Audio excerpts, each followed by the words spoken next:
Hi, this is Joe Bustillos, Course Director for EDM 613 Media Asset Creation, and we're going to be talking about the Capstone website.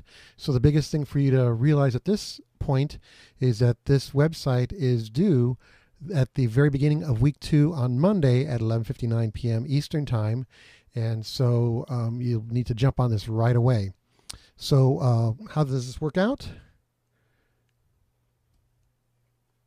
So step 1 is for you to review and complete all of the items that Dr. Bedard sent to you via email when she previewed your website.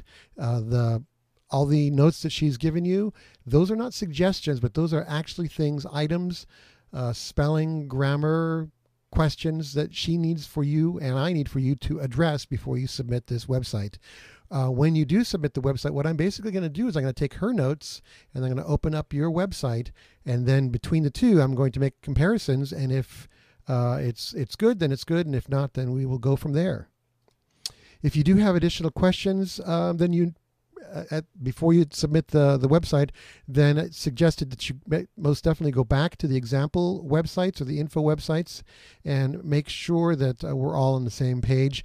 In FSO, you want to scroll down to the resources section in the Capstone website, and there you'll find a place to click for, if you're Action Research 2.0 student, click there, a CBR student, click there, and then an AR student version 1, coming back from some time off, then go ahead and click there. The majority of this video is going to cover Action Research 2.0 and CBR. So CBR, what's due on Monday of week 2? The welcome page is due. Your CBR blog is due, the plan page, lit review page, lit review resources page, the phase 1 data page, phase 2 data page, and then on the presentation page, the final page of your website, your capstone abstract will also be due. That's a new item, and we'll talk about that in a moment. If you're an AR version 2.0 person, what's due on Monday of week 2 is the welcome page, the AR blog, the lit review page, the resources page, your action plan page, your cycle 1 data page, cycle 2 data page, and then just like the CBR folks, your capstone abstract will be due on the final presentation page. So you'll notice in our list, the reflection page if you're CBR or summary if you're AR was not mentioned. And what our expectation is that you're going to be on top of that, but that will not actually be due until Monday, month 12, week 1. So after this course is done, then that page is immediately due. And what's due on that page is the capstone trailer video, which you should have created, I believe, in month 6. And then you must have the reflection or summary text that's, if you're a CBR, it's in your template is directions and prompts as to what you're supposed to respond to. And if you're an AR person, you have to go to the AR info website to get the specifics as to what's being expected in terms of the writing on that particular page. And then you might have additional reflection videos from month 3 and I believe month 6. Those are certainly okay, but the most important video should be the capstone trailer page. This page, the reflection summary page, will not be graded in month 11, but it should be populated before the end of month 11. So there you go.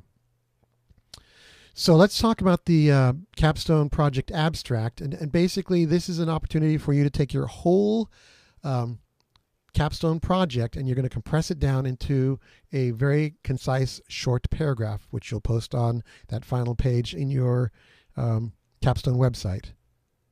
So what are the deliverables? Basically, it's going to be a single, unindented, 1.5 space paragraph, 120 words or less. And we're very, very serious about it. Anything over 120 words will get you kicked back and force you to do a resubmit. So don't mess with that particular number. It must be 120 words or less. And so you need to be concise, save space. You can use abbreviations, you can use digits, of course, except for at the beginning of a sentence. And then you want to use active rather than passive voice in your sentences. And so the content of this paragraph should be basically 1 sentence per section of your whole project. This is not just about the lit review, it's about the whole project. So you'll have an opening sentence, your big question, essential question. You'll have one sentence for the lit review. You have one sentence for your methodology, describing your methodology, one sentence for your results from your study, and then one sentence for your conclusion. So it should tell the whole story, what you did. When I read this paragraph, it should easily tell me what it was that you did for your project in 120 words or less. Where people get messed up is they spend too many words in the very beginning trying to justify or explain how important their project is. We don't care about that. You did it. That should be important enough. Just tell us what you did specifically, just the facts. The other part where people get messed up is that they get into the whole intro part again, and then they kind of build up, and then they never say exactly how it turned out. And it should be a complete story of your entire project. This is not a movie trailer. You're not trying to get me interested in reading your project or doing your project. You're giving me the information that I need to know, basically a very short summary of your project. And so that's the abstract, 120 words or less. It will be posted on the last page of your Capstone website, and it is due at the same time as the website. So please make sure that you get that done. So of course, what we're looking for is to make sure that when we submit our website that we get the approval. And it's the way that we're grading this is it's all or nothing at all. It's either ready to go, and our standard is that your website is going to be handed over to the month 12 graduate committee to review, and so it obviously needs to pass muster in terms of grammar, spelling, sentences making sense, consistency. One of the places, there's basically two places where people do get a little bit messed up. One place is, and you'll see this in the notes because Dr. Bedard is extremely thorough with her notes, is that if there are any changes in your project along the way, let's say on your welcome page or your action plan or plan page, you say that you're going to do something about motivation and you're working with teachers. And then we go over to your cycle pages or your phase pages, and your target audience instead is 5th grade students. Well, there needs to be an explanation why that changed. So it should be consistent all along the way. And Dr. Bedard will point that out in the documentation. So consistency in terms of what you actually did, and it should very much explain what it was that you did when you're writing out your phase or cycle pages toward the end of your website. So those are the places where people tend to get a little bit messed up.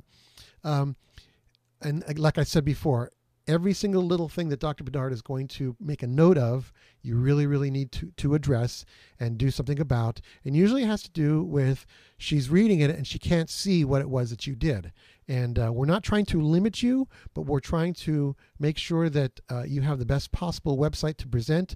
This is representing a master's level project that's taken a year for you to do, and it should look like that versus something that was thrown together or is littered with all sorts of errors. So that's the standard that we're going for. So hopefully when you submit your website, you'll get this a marker that I'll send to you via email and FSO saying done, and you can celebrate and then go on to look at the next assignment for this course, which is a leadership project. Now, if you don't get that, or if I find that there are errors, if there are minor errors or mistakes, and what will happen is I will give you a resubmit. I'll go ahead and go back to FSO and send it back to you for resubmit with about a 24-hour to 48-hour window for you to get it done, depending on how complicated it might be. And there's no harm, no foul. We're working with you. Our objective is to get this done and to get it done to a particular standard. So if there's something, you missed one or two items, like the abstract, then I'm going to resubmit it to you and give you 24 to 48 hours to get that done. Now, if there are no changes from the preview, because remember, I have a record of everything that Dr. Bedard has sent to you. In fact, I have a record of every communication that you've had with Dr. Bedard and or Roxanne De Leon. We have a Google Doc with all that stuff in there.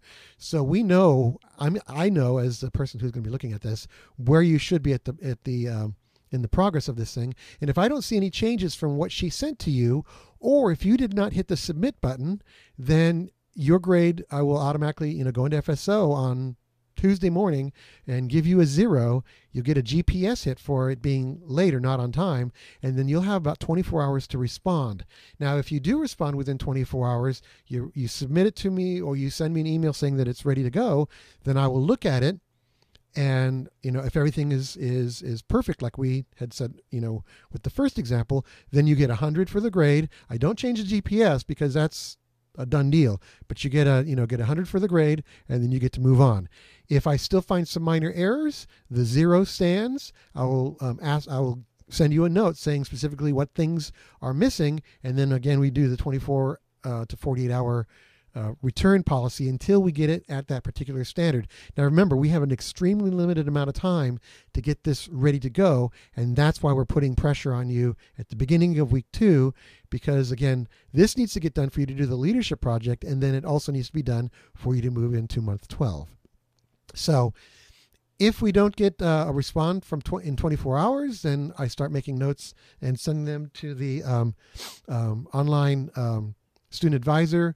So we need to make sure that there's nothing wrong, that something hasn't happened to intervene in terms of your activity in the course.